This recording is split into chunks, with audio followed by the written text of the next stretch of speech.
စီးပွားရေးလုပ်ငန်းတစ်ခုအောင်မြင်ဖို့အတွက်လျှို့ဝှက်ချက်၅ခုကိုကျွန်တော်ပြောပြမယ်။အဲ့ဒီ၅ခုကိုဒါကျွန်တော်တို့ framework တစ်ခုအနေနဲ့လုပ်ပြီးတော့မှကိုယ့်ရဲ့လုပ်ငန်းထဲမှာအသုံးချမယ်ဆိုလို့ရှိရင်ကိုယ့်ရဲ့လုပ်ငန်းကမဖြစ်မနေအောင်မြင်နိုင်မယ်။ကျွန်တော်ကိုယ်တိုင်လည်းအဲ့ဒီ၅ချက်ကိုကျွန်တော်မဖြစ်မနေလိုက်နာတယ်ကျင့်သုံးတယ်။နံပါတ်1ချက်ကတော့ကျွန်တော်တို့ဘာဖြစ်ဖို့လို့လဲဆိုတော့ be valuable ကိုယ့်ရဲ့ထုတ်ကုန်ကိုယ့်ရဲ့ဝန်ဆောင်မှုကတန်ဖိုးရှိဖို့လိုတယ်။ဒါမှမဟုတ်တန်ဖိုးတစ်ခုဖန်တီးနိုင်ဖို့လိုတယ်။ပြောရမယ်ဆိုလို့ရှိရင်ကိုယ့်ရဲ့ထုတ်ကုန်ကိုယ့်ရဲ့ဝန်ဆောင်မှုကလူတွေရဲ့ပြဿနာတွေကိုဖြေရှင်းပေးတာလားဒါမှမဟုတ်လူတွေရဲ့ဘဝတွေကိုပိုကောင်းအောင်လုပ်ပေးတာလားအဲ့နှစ်ခုရဲ့တစ်ခုကိုကျွန်တော်တို့ကပါကိုပါမှာအဲ့ဒီအယူရချက်အတိတ်ပဲဒီဘာလဲဆိုတော့ကိုယ့်ရဲ့ထုတ်ကုန်ကိုယ့်ရဲ့ဝန်ဆောင်မှုကိုဘာကြောင့်မလို့ရွေးချယ်ရမှာလဲဆိုတဲ့အခြေခံအုတ်မြစ်ခိုင်မှာသွားလိမ့်မယ်ဒါကြောင့်မလို့ကိုယ့်ရဲ့ထုတ်ကုန်ကိုယ့်ရဲ့ဝန်ဆောင်မှုကတန်ဖိုးဖန်တီးပေးနိုင်တဲ့ဝန်ဆောင်မှုထုတ်ကုန်ဖြစ်ရမယ်နံပါတ်2ကတော့ကျွန်တော်တို့ဗာလဲဆိုတော့ positioning တိတ်ကိုအရေးကြီးတယ်ကိုယ့်ရဲ့အထုပ်ကုန်ကိုယ့်ရဲ့ဝန်ဆောင်မှုတွေကဘယ်သူတွေအတွက်ပဲသတ်မှတ်ထားပါတယ်ဘယ်သူတွေကိုပဲရောင်းပါတယ်ဘယ်သူတွေပဲသုံးရမယ်ဆိုတဲ့သတ်မှတ်ချက်ရှိဖို့လိုတယ်မဟုတ်ရင်ကျွန်တော်တို့လူတိုင်းကိုရောင်းမိလိမ့်မယ်လူတိုင်းကိုရောင်းမိရင်အလုံးမဖြစ်ဘူးလူတိုင်းကိုယ့်ရဲ့ထုတ်ကုန်ကိုယ့်ရဲ့ဝန်ဆောင်မှုကိုဝယ်မှာမဟုတ်ဘူးကြိုက်မှာမဟုတ်ဘူးအဲ့တော့ကျွန်တော်ရဲ့အခုဗီဒီယိုတွေကျွန်တော်ရဲ့သင်တန်းတွေဆိုလို့ရှိရင်လည်းလူတိုင်းမကြိုက်ဘူးဒါပြောနိုင်တယ်ဘယ်သူတွေကြိုက်တယ်ချမ်းသာကြွယ်ဝခြင်းတဲ့သူတွေလုပ်ငန်းအောင်မြင်တိုးတက်ခြင်းတဲ့သူတွေဒီလူတွေပဲကြိုက်တယ်ကျန်တဲ့လူတွေကိုသွားပြရင်ချန်တဲ့လူတွေကဒီဗီဒီယိုကြည့်ပြီးအော်ရေးလိမ့်မယ်ဘာမှမဟုတ်တဲ့ဟာတွေပြောလိမ့်မယ်ဒါကြောင့်မို့ကျွန်တော် possession အရေးကြီးတယ်နံပါတ်3ကတော့ကျွန်တော်တို့ be patient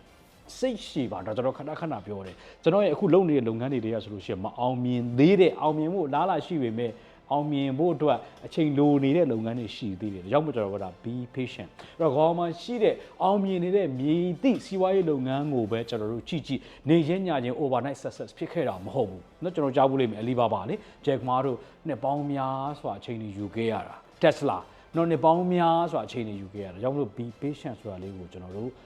မမေ့ပါနဲ့။နောက်တစ်ခုကတော့ကျွန်တော်တို့ဘာဖြစ်ဖို့လို့လဲဆိုတော့ reliable ဖြစ်ပါ reliable ဖြစ်တယ်ဆိုတာကသူ့အပေါ်မှာမိခိုလို့ရတာသူ့အပေါ်မှာအားကိုလို့ရတာကိုကျွန်တော်တို့ကပြောတာအဲ့တော့ promise ပေးထားတဲ့အတိုင်းလုပ်တာဒါလုပ်ပေးမယ်ဆိုရင်ဒါလုပ်ကိုလုပ်ပေးတာလာမပြောနဲ့ဘလို့မိုးဖြက်လေဖြက်ဘာဖြစ်လုပ်ပေးမယ်ဆိုရင်လုပ်ပေးတာဒါစီကျွန်တော်တို့ reliable ဖြစ်တာ reliable မဖြစ်တဲ့သူနဲ့ဘယ်သူမှလက်တွဲလုံးမလုပ်ချင်ဘူးဒါစီကျွန်တော်အရေးကြီးတယ်ကြောင့်မို့ကျွန်တော်တို့က be reliable ဖြစ်ပါလို့ကျွန်တော်ပြောတာနောက်ဆုံးတစ်ချက်ကတော့ကျွန်တော်အရေးကြီးတယ်အဲ့ဒါဘာလဲဆိုတော့ partnershipကိုတယောက်ထက်သွားရင်တော့မြင်သွားလို့ရတယ်ပေါ့မှန်တာပေါ့ဒါစကားပုံနဲ့ရှိတယ်အဲ့တော့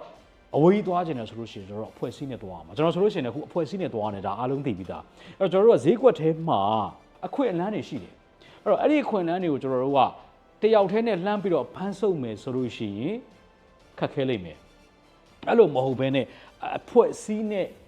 partners တွေနဲ့သာကျွန်တော်တို့ကလှမ်းဆုပ်မယ်ဆိုရင်လွယ်လိမ့်မယ်တခုတော့ရှိတာပေါ့လေpartner ကောင်းနေနဲ့တွေ့ဖို့တော့လိုတာပေါ့နော်ဆိုးတဲ့ bad partner တွေနဲ့တော့ကျွန်တော်တို့သွားမလုပ်နဲ့ပေါ့အဲ့တော့ဆိုးတဲ့ bad partner တွေနဲ့တွေ့ရင်တော့ကျွန်တော်စိတ်ဆင်းရဲလိမ့်မယ်အဲ့တော့ကိုလည်းကျွန်တော်တို့ကစီမင်းစည်းကမ်းတွေချမှတ်ဖို့လိုတာပေါ့နော်အဲ့တော့ကျွန်တော်ကတော့ဒီမှာစက်တူလုပ်ငန်းဆိုင်ရာစီမင်းများတင်တန်းဆိုပြီးတော့အခုဖွင့်ထားတယ်လာမဲ့ April 4ခွန်ညနေပိုင်းကျွန်တော်တို့တင်တန်းရှိတယ်အဲ့တော့ partner အဓိကအရေးကြီးတယ်ကြောင့်မို့ကျွန်တော်ပြောတာက partnership ဆိုတာကစီမင်းစည်းကမ်းနဲ့သာသွားမယ်ဆိုပြောစရာကောင်းတယ်စီမင်းကမ်းမဲ့သွားရင်တော့ပြဿနာအကြီးကျယ်ရှိတယ် trauma တောင်ရသွားလိမ့်မယ်အဲ့တော့ဒါကတော့ကျွန်တော်တို့ကိုယ့်ရဲ့လုပ်ငန်းတစ်ခုအောင်မြင်ဖို့အတွက်နီလန်၅ခုဖြစ်ပါတယ်အရေးကြီးတယ်နော် frame လုပ်ရင်လုပ်ပလိုက်ကျွန်တော်ပြောတာ 5P တို့ 5C တို့ 5D တို့လုပ်ပလိုက်အဲ့ဒီ frame တိုင်းကျွန်တော်လုပ်ကြည့်လိုက်မဖြစ်မနေအောင်မြင်ခြင်းဆိုတော့ကြားလိုက်မယ်တစ်ခုတွေးလိုက်နိုင်မယ်လို့ထင်ပါတယ်ကိုယ့်အတွက်တစ်ခုရလိုက်တယ်ဆိုလို့ကျွန်တော် comment မှာ yes လို့ရေးပေးပါအောင်ဒီဗီဒီယိုဆုံးဖြတ်ကြည့်ပြီးတဲ့အတွက်ကျေးဇူးအများကြီးတင်ပါတယ်ကျွန်တော်တို့ကိုညံလေးအောင်ပါငါရှိတော်နေလို့ဖြစ်ပါတယ်